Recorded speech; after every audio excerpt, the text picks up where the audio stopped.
Hi, I'm Tom Horn. I'm a real estate appraiser here in Birmingham, Alabama, and today we're speaking with Jim Waddell with AB Home Inspections. He covers home inspections and he's going to tell us a little bit about what he does. Great, thanks Tom. And what we do home inspections for mainly people looking to buy houses. Also we do inspections for people, investors who are looking to buy a house and fix it up. But mainly our market is people getting ready to become homeowners and they want to have the house checked out before they actually make the purchase. Okay. And with me being an appraiser, one of the things I look at is the condition of a house. The better condition a house is in, the more it's going to be worth. And also, condition of a house can have a lot to do with whether a sale goes through or not. Is that right? Right, correct. Yeah. And today I want to talk about the 5 biggest, we call deal killers. A lot of times Tom and I are blamed for being deal killers, but these are 5 items that actually will kill a deal or keep people from buying the houses. Okay, well we're at a house that you're going to inspect here today, and we're going to walk around and we're going to look at 5 items that maybe potential buyers might want to look for, okay? All right, good. All right, so Tom, here we are in the basement, and there's 2 major things we see here that are part of the deal killing. In foundation, you got the foundation walls, and then you also have waterproofing problems. So this right here shows you 2. This has got a foundation problem here at the top where the wall is actually heaving.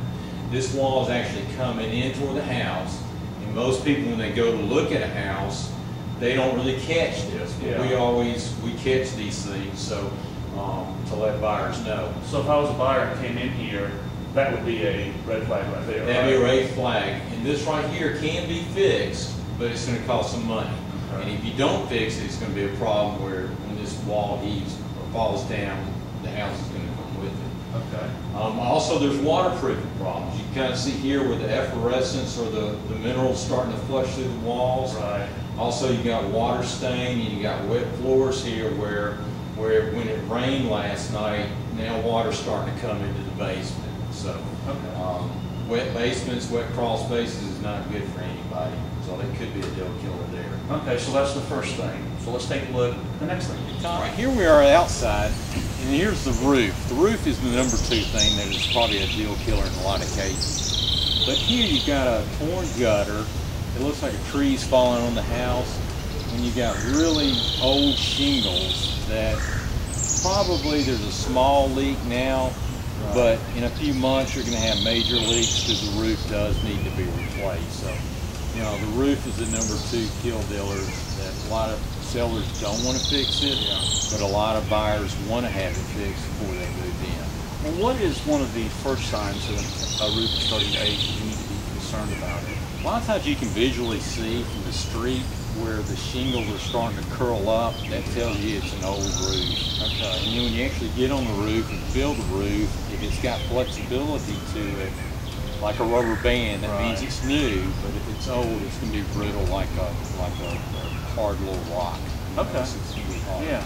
So those are some good tips as far as the roof is concerned. If it's flexible, that's the traits of the newer roofs. If it's curling and brittle, of course that's an older roof. But that's some good tips. All right, let's get on the next thing. Okay, so Jim, we're in the basement now, so what's number 3 on your list? Number 3 is electrical. Okay. A lot of times, a lot of older houses have electrical problems. Mm-hmm. This house here is a good example.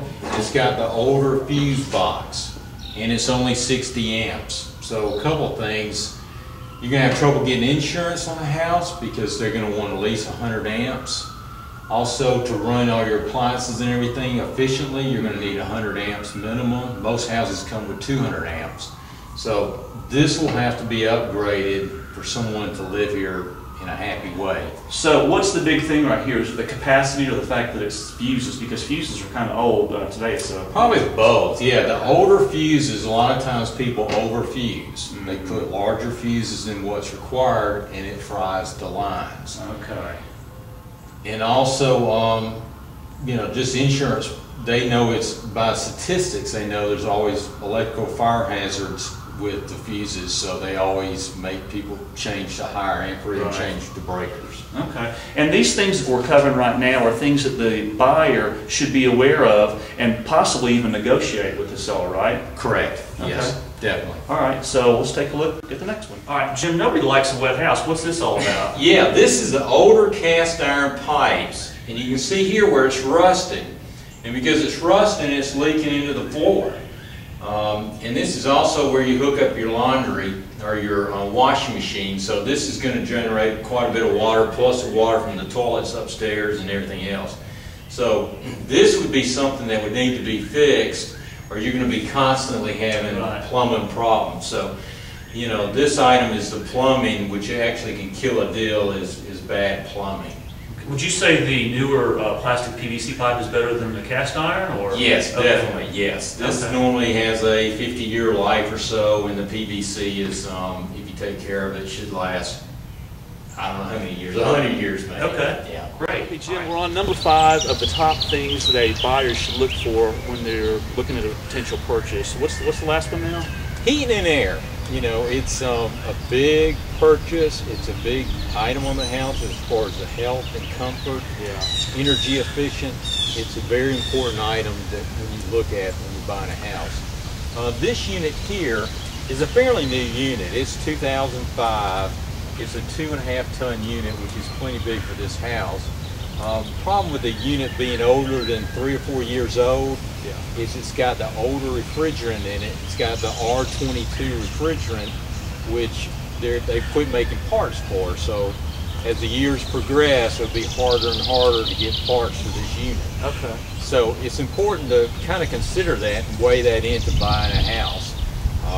If you're getting a real old unit that needs to be replaced, that could be $5,000 to $6,000. And an older unit like this, 3 or 4 years from now, it's going to be time to replace, so you might want to consider that down the road too. Let me ask you a question. How do you know how old it is? There's several ways. Each manufacturer's got their own nomenclature, and it's normally on the serial number. You'll have the date on there.